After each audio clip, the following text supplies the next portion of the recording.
ಬೆಂಗಳೂರಿನಲ್ಲಿ ಆಹಾರ ಸುರಕ್ಷತಾ ಗುಣಮಟ್ಟದ ಇಲಾಖೆ ಅಧಿಕಾರಿಗಳು ಈ ಪಂಚತಾರಾ ಹೋಟೆಲ್ಗಳ ಮೇಲೆ ದಾಳಿಯನ್ನು ನಡೆಸ್ತಾ ಇದ್ದಾರೆ. ಇದರ ಮಧ್ಯೆ ಫುಡ್ ಡೆಲಿವರಿ ಆಪ್ಗಳಿಗೂ ಕೂಡ ನಿಯಮ ಜಾರಿಯಾಗುತ್ತಾ ಅನ್ನುವಂತಹ ಪ್ರಶ್ನೆ ಈಗ ಉದ್ಭವವಾಗಿದೆ.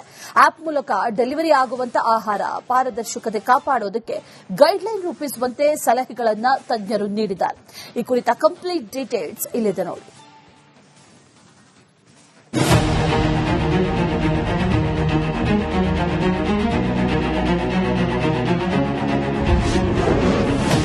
ಫುಡ್ ಡೆಲಿವರಿ ಆಪ್ಗಳಿಗೂ ಕಟ್ಟುನಿಟ್ಟಿನ ನಿಯಮ.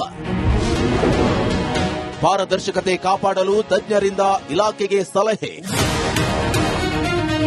ಬೆಂಗಳೂರಿನಂತಹ ಮಹಾನಗರದಲ್ಲಿ ಅನೇಕ ಜನ ಫುಡ್ ಡೆಲಿವರಿ ಆಪ್ಗಳು ಮೂಲಕವೇ ಆಹಾರ ತರಿಸಿ ತಿನ್ನುವ ಪದ್ಧತಿಯನ್ನ ರೂಪಿಸಿಕೊಂಡಿದ್ದಾರೆ.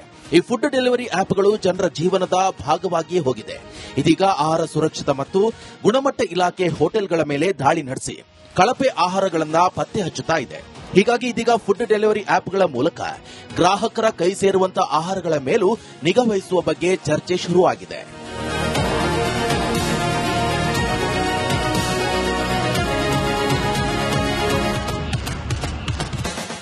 ಹೌದು, ಆಪ್ಗಳ ಮೂಲಕ ಗ್ರಾಹಕರ ಕೈ ಸೇರುವ ಆಹಾರ ಪದಾರ್ಥಗಳಲ್ಲಿ ಪಾರದರ್ಶಕತೆ ಇಲ್ಲ. ಆರ್ಡರ್ ಮಾಡಿರುವಂತಹ ಗ್ರಾಹಕನಿಗೆ ಹೋಟೆಲ್ ಮಾತ್ರ ತಿಳಿದಿರುತ್ತೆ. ಆದರೆ ನಿಜವಾಗಿಯೂ ಕೂಡ ಹೋಟೆಲ್ ಹೈಜೆನಿಕ್ ಹಾಗೂ ಆಹಾರ ಗುಣಮಟ್ಟ ಬಗ್ಗೆಯೂ ಕೂಡ ಅರಿವನ್ನ ಇರೋದಿಲ್ಲ. ಹೀಗಾಗಿ ಆಪ್ಗಳ ಮೂಲಕ ಬರುವ ಆಹಾರ ಎಷ್ಟು ಸೇಫ್ ಅನ್ನೋ ಪ್ರಶ್ನೆ ಉದ್ಭವವಾಗಿದೆ. ಹೀಗಾಗಿ ಫುಡ್ ಡೆಲಿವರಿ ಆಪ್ಗಳಿಗೂ ಕಟ್ಟುನಿಟ್ಟಿನ ನಿಯಮ ರೂಪಿಸುವಂತೆ ತಜ್ಞರು ಸಲಹೆಯನ್ನ ನೀಡುತ್ತಿದ್ದಾರೆ. ಇದನ್ನ ನಾವು ವೆರಿಫೈ ಮಾಡೋಕೆ ಆಗೋಲ್ಲ. ಅದು ಎಲ್ಲಿಂದ ಬರ್ತಾ ಇದೆ, ಯಾರು ತಗೊಂಡ್ ಬರ್ತಾ ಇದ್ದಾರೆ, ಅದು ಒಂದು ಹೋಟ್ಲಿಂದ ಬುಕ್ ಮಾಡಿರ್ತೀವಿ, ಅದು ನಿಜವಾಗ್ಲೂ ಆ ಹೋಟ್ಲಿಂದಾನೇ ನಾವು ಅನ್ಕೊಂಡಿರೋ ಸರ್ಟಿಫೈಡ್ ಹೋಟ್ಲಿಂದಾನೇ ಬರ್ತಾ ಇದೆ ಅನ್ನೋದು ಅದ್ರ ಗ್ಯಾರಂಟಿ ಯಾರು ಕೊಡೋಕ್ಕಾಗಲ್ಲ.